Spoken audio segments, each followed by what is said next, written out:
Hey, welcome back to your favorite pre-calculus class. This is section 3.3, quadratic functions and their properties. Let's start out with graphing a quadratic function using its transformations. So here's a quadratic function. Here's the general form of a quadratic function, ax squared plus bx plus c.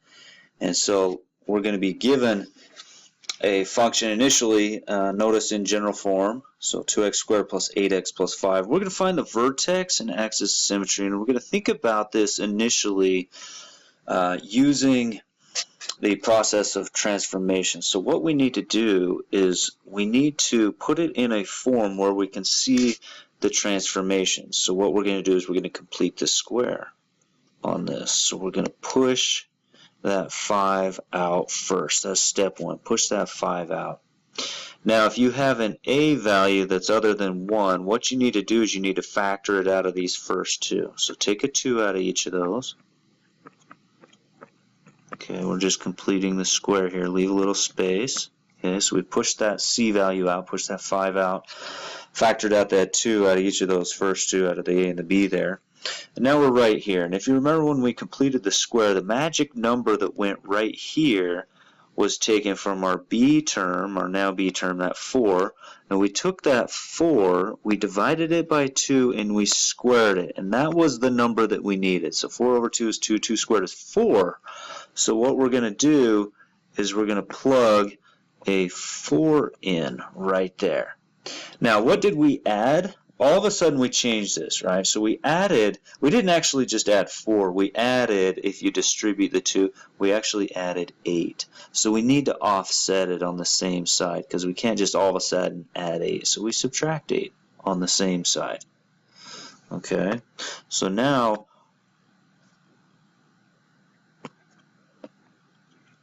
you go ahead and you factor this. So x squared plus 4x plus 4 factors into x plus 2, x plus 2, and then we got 5 minus 8, which is a minus 3. So this is 2x plus 2 quantity squared minus 3. Okay?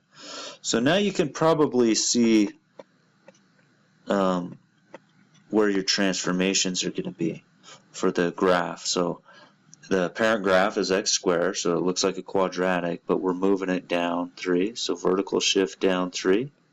We're going to move it left 2, horizontal shift left 2. And then we're going to have a vertical stretch by a factor of 2. So it's going to stretch that out. So if you notice right here,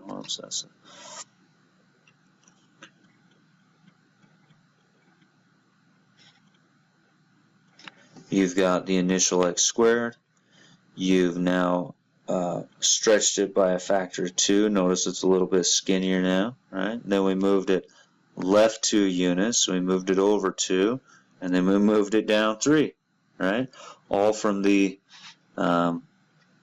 equation by completing the square. So we ended up with y equals 2x plus 2 squared minus 3. Well, what this is called is we just put this in vertex form. Okay, so this is called vertex form.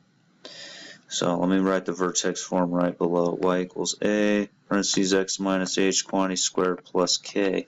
And in vertex form, your vertex, so that was the bottom of that graph, is at the point hk. So if you notice, our h follows the, so you see you have x minus, and then you got the h right after the minus, right? So if you rewrite x plus 2, you might want to think about this as x minus a negative 2. Right? So there's your h. H is actually negative 2. So the vertex is at negative 2, comma, and your k is right there, that negative 3. So our vertex was at negative 2, negative 3, if you remember, right? Right there, and it opened up, right? The a value was positive, so it opened up, and it vertically stretched. This was actually a little skinnier than normal. I'm sure I didn't draw that very well, but so that's your vertex form. So you can complete the square and put it in that vertex form. Now, instead of completing the square every time, what we can do is if you take the general form ax squared plus bx plus c, and if you complete the square on that, what you'll end up getting is plus a bunch of junk out here. You'll get that your h is negative b over 2a. So that's where your axis of symmetry lies. The axis of symmetry is the imaginary vertical line about which a quadratic function or a parabola, that's where the parabola is reflective about. Okay, so the axis of symmetry, you see my dotted line, it goes right through the vertex there. It goes right through that vertex. Okay, that's the axis of symmetry. And when you're in this general form here, ax squared plus bx plus c, the axis of symmetry lies on x equals negative b over 2a. And so it just helps us so that we don't have to, if you don't want to complete the square every time, you can start off by finding that axis of symmetry, and that is where your vertex will lie on that axis of symmetry. So here we go. We got negative 3x squared plus 6x plus 1. All right, so we got negative 3x squared plus 6x plus 1. Right now this is in general form, ax squared plus bx plus c. So we're going to find this axis of symmetry. X equals negative b, our b is 6 over 2 times our a, which is negative 3. So we got negative 6 over negative 6, which is 1. So we know that it lies on x equals 1. Our vertex does. We also know that the a is negative 3, so it's going to be flipped over, right? It's going to have that reflection. So we'll be opening down, if you will. But let's go ahead and what we're looking for here is the vertex. So now we just got to plug it in to the equation. Plug 1 in for x here and we'll find the y value. So you notice we got 1 squared is 1, negative 3 times 1, we got 4, so y equals 4. So we've got the point 1, the axis of symmetry is on the line, or the vertex is on the line, this axis of symmetry 1, comma, the y value is 4. And this thing, I'm not going to plot other points, but it's going to open down because our a value is negative. Okay? Now, and this is just restating that the axis of symmetry is on that vertical line, negative b over 2a. Okay. Let's talk about your discriminant. If you're finding your x-intercepts when you're in this form, ax squared plus bx plus c, you know, you're finding your, if you're finding your x-intercepts, you'd let your y be 0, right? And then you could plug it into the quadratic formula. Right? Well, this discriminant right here, that b squared minus 4ac is going to tell you some things. Okay? If it's a positive value, like let's say you get an equation, you plug it in, and it ends up being something like this. And you get, I don't know, 1 on the bottom. Okay? Now, notice that the discriminant is positive. It's squared, it's 9 there. It's positive 9. So what you're going to end up having is 2 x-intercepts. You got negative 2 plus minus 3 all over 1, which is negative 2 plus 3 over 1, which is 1. And then you've got negative 2 minus 3, negative 5. So this thing ends up having 2 x-intercepts at 1 and negative 5. And maybe it goes like that. I don't know what the original equation was, but you know it's going to cross here and have 2 x-intercepts. So that's when the discriminant is positive. Now on the other hand, if your discriminant, let me erase this, ends up being 0, okay, so let's say you plug it in, you get this discriminant junk under here, end up being 0, square root of 0 is 0, so all of a sudden you got negative 2 plus minus 0 over 1. So you got negative 2 over 1. So this thing just ends up hitting the x-axis at negative 2. Oops, right there at negative 2. So maybe it just touches right there at negative 2. Okay, well, I'm having a hard time here. So that's when your discriminant is 0. And finally, if your discriminant is negative, you'll have no x-intercepts. So maybe you end up with, square root of -8 or something. All right, well, this is an imaginary number, so it's not going to show up on our real number graph, our Cartesian coordinate system. So what that means is there's no real x-intercepts on this thing. So here's just showing you if the discriminant is positive, you're going to have these 2 x-intercepts. If the discriminant is 0, you're only just touching it, right? You see it just touching there, that vertex. And finally, if the discriminant's negative, notice it never crosses that x-axis. Okay, so the discriminant is helpful in that aspect. So now let's find a quadratic function given a vertex and one other point. So here's the example. We're going to use our vertex form here, where our vertex is at hk. So we're given, notice this vertex here, so we've got h and k. So we start out with this vertex form.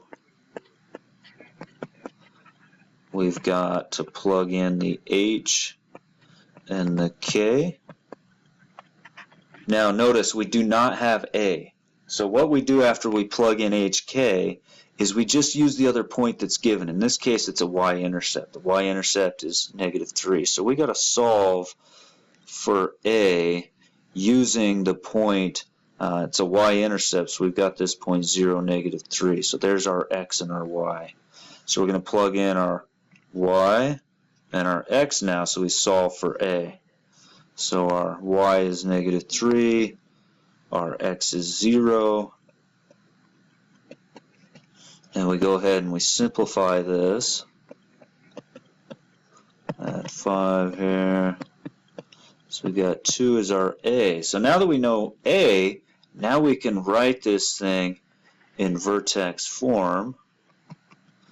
So we've got a, we've got h, which was 1, we've got k, which is -5, so plus -5.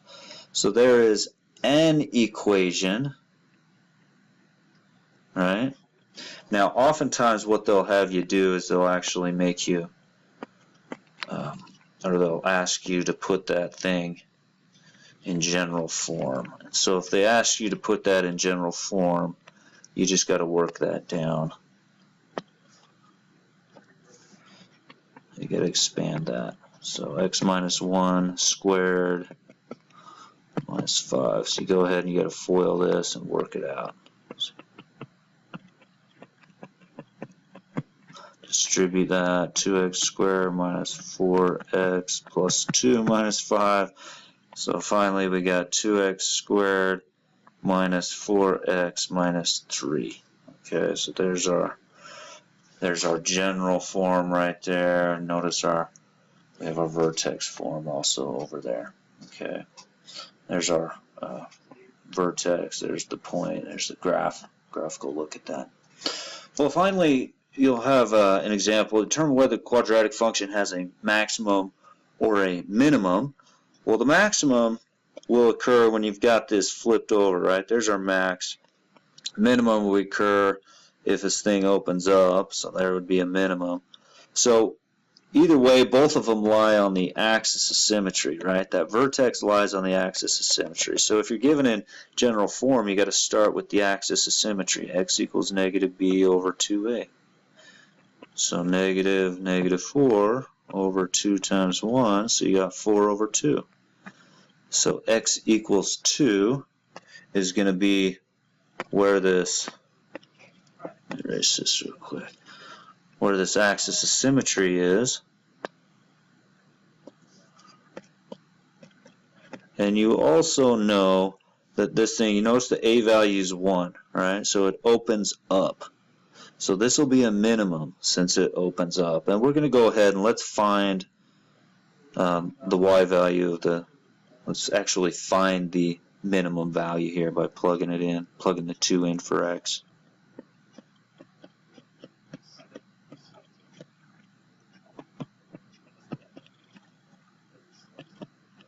So we've got -4 minus 5, -9. So it looks like it's at the point 2, -9. Right here and right there. This will open up. So there's our minimum. So the minimum is -9, and it occurs at the point 2, -9. Okay, thanks for watching. See you guys in class.